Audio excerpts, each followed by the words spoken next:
이 더불어민주당 이재명 대표의 영장실질심사에서 이 유창훈 이 판사가 이재명의 혐의와 관련해서는 위정교사는 혐의가 인정된다 이렇게 말했습니다. 말하자면 소명됐다는 겁니다.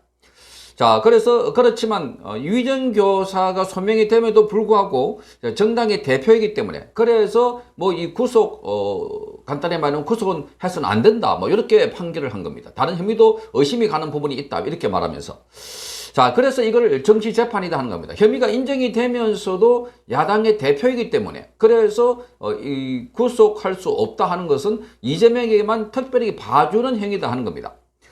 자, 그런데 이 위정교사 혐의가 인정이 된다는 걸 놓고 지금 법조계와 정치권에서는 이 이재명이 대표직에서 사퇴해야 된다 하는 이야기가 나오고 있습니다. 자, 위정교사. 자, 이게 2002년도에 있었던 사건이었습니다. 그 당시에 2002년도에 이재명은 변호사로서 수원 말하자면 성남시장을 노리고 있던 그런 상황이었는데 그 당시에 민주당의 김병량 시장이 있었고 여기에 타격을 주기 위해서 그래서 이 분양 사건 특정 분양 사건을 이 비리를 취재하고 있었던 KBS PD와 그리고 이재명이가 합동해가지고 그래서 김병량 시장에게 마치 검사인 것처럼 속이고 전화했다는 겁니다. 자, 그때 KBS PD가 이 이재명 측과 합동해가지고 검사 이름도 알아내고 연락처도 알고 그리고 여기 질문지를 작성하는데도 이재명이 결정적으로 도왔다는 겁니다. 그래서 이제 PD가 김병랑 시장에게 자, 여기 누구누구 검사다라고 하면서 묻고 그러니까 그 옆에 듣고 있던 이재명이가 출가 질문지도 알려주고 질문 내용이 마음에 들면 이렇게 동그라미 오케이 표 이렇게 하면서 같이 검사 사칭했다는 겁니다. 자, 이걸로 인해서 자, 그 당시에 이재명은 150만 원의 벌금형이 선고됐습니다. 자, 검사 사칭한 게 공범으로 같이 된 겁니다. 자, 그러면서도 그때 당시에 이재명은 자기 신분을 속이고 마치 자기가 제보한 사람인 것처럼 그래서 다방에 와서 촬영까지 하고 얼굴도 가리고 이렇게 교묘하게 꾸몄던 것이었는데 그런데 이게 다시 문제가 된 것은 2018년도 이재명이 경기도 지사 출마하면서 자, 그때 당신이 과거에 이 검사 사칭해가지고 벌금 150만 원 받은 적이 있다 하니까 자, 이재명은 그거 누명을 썼다 이렇게 거짓말했습니다. 누명을 썼다. 자, 그래서 이 누명을 썼다고 거짓말하기 위해서 그 당시에 김병량 시장의 수행비서였던 김모 씨에게 부탁을 해가지고 자, KBS 측하고 그리고 시장 측인 김병량 측에서 짜고 이재명에게 누명을 씌웠다 이런 식으로 부탁을 했고 그래서 여기에 이 김병량의 수행비서인 김 씨가 위정을 했습니다. 위정. 그런 식으로 자, 이 KBS하고 시장 측에서 짜고 이재명이 불리하도록 그렇게 했다 이런 겁니다. 자, 그때 위정했기 때문에 그래서 선거법에서 무죄가 선고되었습니다. 자, 그렇게 대우에 따라서 이재명은 그 당시에 경기도 지사가 됐고 그리고 나중에 이재명이 선거도 출마하게 됐는데 그런데 이제 이재명은 최근에 이 백현동 수사를 하는 과정에서 김임섭, 이재명의 핵심 측근 중에 브로커 김임섭 씨라고 있었습니다. 그 김임섭 씨와 관련해서 압수수색을 하는 과정에 그때 과거에 김병량 시장의 수행비서인 김 씨 관련된 녹취 같은 게 다 파악됐습니다. 알고 봤더니 여기 김병량의 측근으로 또 이 과거에 김병량 시장의 핵심인 김 씨가 여기서 일하고 있는 겁니다. 그래서 거기 압수수색을 해보니까 거기 녹취가 있었고 이재명이 과거에 부탁했던 것도 있었고 그러니까 여기 비서에게 자, 이렇게 해달라 하는 구체적인 부탁하는 녹취까지 파악이 됐던 것이었습니다.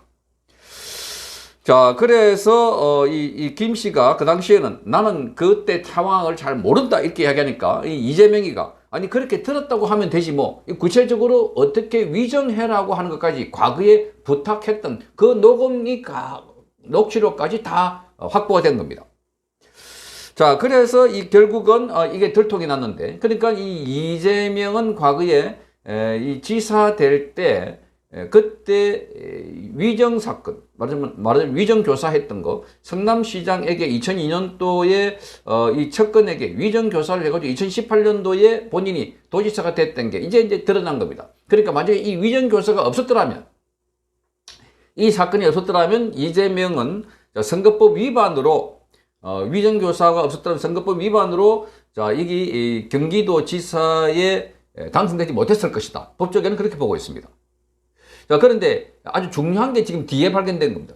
자, 그러니까 그동안 위정교사 해놔놓고 마치 아는 것처럼 속여가지고 본인이 경기도지사도 하고, 그 다음에 나중에 대통령 후보가 되고, 그리고 또 대통령 떨어지니까 야당 대표가 된 겁니다. 자, 그래서 지금 여기 보면 이 이재명의 이런 혐의는 기본적으로 위정교사라는 이런 범죄 혐의가 있었기 때문에 가능했는데, 이게 이제 드러났기 때문에, 그래서 과거에 이재명이 경기도지사를 했다거나 또는 대선 후보 했던 거 이미 지나간 일이니까 그거는 이제 되돌릴 수 없는 상황이 되어버렸고, 그렇다면 지금의 그 위정교사 때문에 수혜를 보고 있는 게 지금은 바로 당 대표라는 겁니다. 여기서 물러나라는 겁니다. 그러니까 범죄 혐의가 드러났기 때문에, 사실 그 범죄 혐의 때문에 지금에 있는 이 지위도 무효화할 수 있다는 겁니다. 정치적으로. 그러니까 이재명은 이 거짓말을 너무나 잘하고 있는 것입니다.